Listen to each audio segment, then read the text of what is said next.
Hello everyone. Today we will solve back question number 45 of Garewal book of chapter Fundamental of Partnership. Question number 45. सबसे पहले बेटा हम इस सम में ये देखेंगे कि हमें इस सम में क्या कैलकुलेट करने को बोला गया है।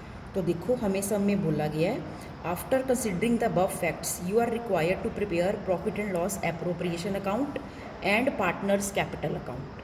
तो सबसे पहले आपने ये देखना है कि आपको बनाने को क्या बोला है ताकि आप पहले वो परफॉर्मेंस बना लो सम, उसके बाद हम स्टार्ट करेंगे। हाँ जी देखो बेटा हमने बना लिया profit and loss appropriation account. सबसे ऊपर लिखेंगे books of A and B for the year ending, debit credit rupees. ऐसे ही पार्टनर्स कैपिटल अकाउंट ए और बी, और एक बार कॉमन ऊपर लिख देंगे इन रुपीज़। अब हम स्टेटमेंट पढ़नी स्टार्ट करेंगे। तो देखो सबसे पहले हमें समय दिया हुआ है कि ए और बी पार्टनर्स है, रेशियो 3:1 है। And on 1 April 2020 there Capitals were 5 lakh and 30,000। तो 1 अप्रैल 2020 मतलब यहाँ पे हम लिखेंगे ओपनिंग बैलेंस 2020 अप्रैल 1। ये देखो हमने उनकी कैपिटल्स लिख दी। बाय बैलेंस ब्रॉट डाउन, क्योंकि नया बिजनेस स्टार्ट होता तो ये लाइन लिखी होती कि they started business with this capital, फिर हम बाय बैंक लिखते। ऑन 1 अप्रैल देयर कैपिटल्स वर, इसका मतलब ये पिछले सालों की चल रही है तो ये ओपनिंग बैलेंस है। अब आगे सब में क्या लिखा है, during the year ended 31 March 2021 firm earned net profit of 50,000। Firm ने इतना नेट प्रॉफिट कमाया। अब ये हम कहाँ लिखेंगे, ये हम यहाँ P&L एप्रोप्रिएशन अकाउंट में लिखेंगे, ठीक है, by profit and loss account. तो ये हमारे पास कितना प्रॉफिट है 50,000 का। उसके बाद आगे से हम पढ़ेंगे the terms of partnership are interest on capital देना है, ठीक, 6% पर एनम के हिसाब से। तो इसका मतलब हम पार्टनर्स को क्या देंगे यहाँ, इंटरेस्ट ऑन कैपिटल। तो इंटरेस्ट ऑन कैपिटल है कितना हमारे पास 6%, और उनकी कैपिटल्स कितनी थी 50,000 और 30,000। तो 6%, 6 5 = 30, ये हो गया हमारे पास 3,000, और 6 3 = 18, ये हो गया 1800। तो to interest on capital, S capital, B's capital, 3,000 और 1800 आ गया। सेकंड पॉइंट है सम का कि ए को हमने कमीशन देनी है 2% ऑन टर्नओवर, मतलब सेल के ऊपर। और अपने सम में देखो यहाँ पर देखो लास्ट में आके लिखा है turnover for the year was 3 lakh. तो 3 लाख का 2% ए की कमीशन कितनी होगी हमारे पास 6,000, ये उसकी कमीशन हो गई। और फिर आगे सैलरी भी लिखी हुई है, बी को हमने सैलरी देनी है 500 पर मंथ, ठीक है। और बी को जो कमीशन देनी है 5% on profit after deduction of all expenses including commission. तो बी को जो हमने कमीशन देनी है वो सारे एक्सपेंसेस माइनस करने के बाद, मतलब ये डेबिट साइड पर जितने भी आएंगे सारे माइनस करने के बाद, इंक्लूडिंग सच कमीशन, और वो कमीशन भी माइनस करने के बाद। अब अगर कमीशन भी माइनस करनी है इसका मतलब ये नेट प्रॉफिट आफ्टर कमीशन वाला केस हो गया, और नेट प्रॉफिट आफ्टर कमीशन वाला केस हो गया। तो नेचुरली क्या फॉर्मूला हो गया, रेट ओवर 100 प्लस रेट। तो ये कमीशन ही हमारे सम का लास्ट पॉइंट होगा, ठीक है। तो कमीशन क्योंकि लास्ट पॉइंट होगा तो हम सैलरी फिर पहले लिख लेते हैं, ठीक है। तो हम लिखेंगे यहाँ पर टू सैलरी, ठीक है, और जिसको सैलरी देनी है उसको सैलरी दे देंगे। और देखो बेटा सम में क्या लिखा है, सैलरी सिर्फ बी को मिल रही है 500 पर मंथ। तो टू सैलरी 500 पर मंथ के हिसाब से सैलरी आ गई 6,000। तो अब हमारा सिर्फ कमीशन का पॉइंट रह गया। तो कमीशन का पॉइंट हम यहाँ पे कैसे लिखेंगे, टू कमीशन, और वो भी हम किस किस को देंगे, ए और बी को। इस तरह हम कमीशन लिखेंगे, एस कैपिटल, बीस कैपिटल। अब ए की तो देखो बेटा कमीशन सीधी थी 2% ऑन टर्नओवर, ये रही टर्नओवर 3 लाख की, तो इसका 2% सीधा ही 6,000 हो गया, ठीक है। तो अब यहाँ पे हम लिख देंगे ए की कमीशन। अब बात रह गई बस बी की कमीशन की। तो जो बी की कमीशन की बात रह गई वो हमने देखो कैसे कैलकुलेट करनी है। उन्होंने बोला था कि after reduction of all the expenses. अब यहाँ पे मैं वर्किंग नोट बनाती हूँ, देखो, ठीक है।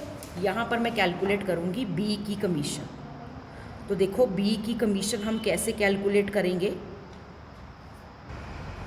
अब सम में क्या कहा गया था कि बी की कमीशन 5% ऑन नेट प्रॉफिट, ठीक, और क्या लिखा था, after deduction of all the expenses including commission.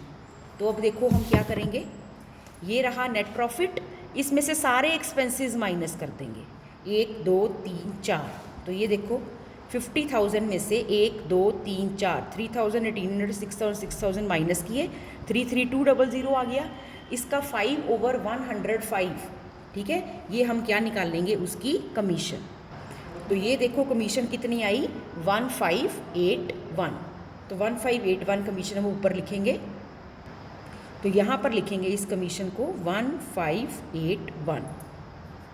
अब बाकी जो बचा वो क्या लिखेंगे, to profit transferred to capital accounts. इस तरह लाइन लगाएंगे, ये लाइन यहाँ पे दोनों का प्रॉफिट आ जाएगा, यही लाइन आगे कंटिन्यू होगी, नीचे टोटल के लिए हम डबल लाइन लगाएंगे। तो ये टोटल आ गया हमारा 50,000। 50,000 में से ये सारी चीज़ें माइनस की तो हमारा टोटल आ गया 31,619। और इस टोटल को, प्रॉफिट को हमने उनकी प्रॉफिट शेयरिंग रेशो में बांटा 3:1 में, तो वो आ गया 23,714 और सेकंड आ गया 7,905, ठीक। और ये टोटल 50,000। ये अकाउंट तो हमारा हो गया पूरा, ठीक है। अब ये अकाउंट पूरा करने के बाद पार्टनर्स कैपिटल अकाउंट, अब ये जो interest on capital salary commission उनको मिली है, ये उनके अकाउंट इसके लिए क्रेडिट होंगे, तो क्रेडिट साइड पे आएगा। और ये कब आएगा, 2021 मार्च 31 को, क्योंकि इस दिन ही बना ना P&L एप्रोप्रिएशन अकाउंट, उस दिन उनके अकाउंट में एंट्री जाएगी। सबसे पहले बाय इंटरेस्ट ऑन कैपिटल, इस तरह हमने bye interest on capital 3,1800, salary सिर्फ बी को मिली है तो यहाँ डैश लगा के बी में सैलरी लिख दी, कमीशन लिख दी, और प्रॉफिट कितना है इनका 23,714 लिख दिया बाय P&L एप्रोप्रिएशन अकाउंट, और 7,905। फिर हमने इन दोनों का करना है टोटल, और इन दोनों का जो टोटल है वो बनता है इसका 82714, और इसका बनता है 47286। ये बनता है इन दोनों का साइड्स का टोटल। अब देखते हैं सम में कोई और चीज़ तो नहीं रह गई जो हमसे स्किप हो गई हो। तो ए पॉइंट बी सी डी हो गए, बस ये रह गया कि पार्टनर्स की ड्राइंग्स भी हमें 8,000 6,000 गिवन है। तो अगर पार्टनर की ड्राइंग गिवन है तो हम उसको कैसे शो करेंगे, हम लिखेंगे 2021 मार्च 31 को ड्राइंग्स की पोस्टिंग करेंगे 2 ड्राइंग्स। तो कितनी ड्राइंग्स गिवन है दोनों की, 8,000 एंड 6,000। तो ये हमने लिख दिया। बाकी मार्च 31 को क्या निकल जाएगा, इन दोनों का बैलेंस कैरिड डाउन, और हम यहाँ पे क्या करेंगे, दोनों साइड्स का टोटल 82714 और 47286। अब इस साइड में से हम ये साइड क्या करेंगे, माइनस। तो क्रेडिट में से डेबिट साइड माइनस की, तो 82714 में से 8,000 माइनस किया 74714, और 47286 में 6 और माइनस किया 41286। तो इस तरह बेटा हमारा ये सम कंप्लीट होता है। ये है क्वेश्चन नंबर 45 फंडामेंटल्स वाले चैप्टर का। थैंक यू बेटा। एक चीज़ आप इस सम में और समझ लो, बाई चांस अगर इस सम में फिक्स्ड कैपिटल सिस्टम होता है, नहीं बाई चांस अगर होता, तो आप ये जो पार्टनर्स कैपिटल अकाउंट है इसको बैलेंस ब्रॉट डाउन करते 50-30 और कुछ ना इसमें लिखते, और इसी को लिख देते टू बैलेंस कैरी डाउन 50-30। ये अकाउंट तो इतना ही बनता। और ये सारी जो मैंने एंट्रीज की हैं, सारी ये ड्राइंग्स की या ये इंटरेस्ट सैलरी कमीशन की, ये सारी अगला अकाउंट खुलता पार्टनर्स करंट अकाउंट, और ये सारी एंट्रीज उसमें जाती और उसका बैलेंस कैरी डाउन अलग आता। और पार्टनर्स कैपिटल अकाउंट में सिर्फ क्या जाता, ये बस बाय बैलेंस ब्रॉट डाउन, और यही क्या बन जाता, to balance carry down. That's all, सिर्फ इतना ही होता। ठीक है। एक और बात बता देती हूँ, कई बार क्या होता है कि आपको सम में कैपिटल अकाउंट के बैलेंस तो खैर दिए ही होते हैं ना ओपनिंग, कई बार करंट अकाउंट के बैलेंस भी ओपनिंग दिए होते हैं। तो अगर आपको करंट अकाउंट के बैलेंस भी ओपनिंग दिए हों, ठीक है, तो इस तरह जैसे आप क्या करोगे, पार्टनर्स करंट अकाउंट्स भी खोल लोगे। ठीक है, partners current account A B, है ना, ए बी, और उनका जो भी बैलेंस दिया होगा, कई बार करंट अकाउंट का बैलेंस डेबिट दिया होता है, सपोज ए का डेबिट दिया है तो वो बैलेंस ब्रॉट डाउन सपोज 100 रुपये इधर लिख लो, और बी का सपोज करो करंट अकाउंट का जो ओपनिंग बैलेंस है वो क्रेडिट दिया हुआ है तो उसको by balance brought down suppose 200 रुपये वो इधर लिख लो। तो करंट अकाउंट का बैलेंस डेबिट क्रेडिट कुछ भी हो सकता है, तो वो जो भी दिया हो उधर लिख के बाकी करंट अकाउंट आगे कंटिन्यू कर लो कि जैसे ये सारी की सारी एंट्रीज मैंने बोला इसमें लेके जानी है। ठीक है। तो अगर कैपिटल अकाउंट का ओपनिंग बैलेंस दिया हो सकता है तो करंट अकाउंट का भी ओपनिंग बैलेंस दिया हो सकता है।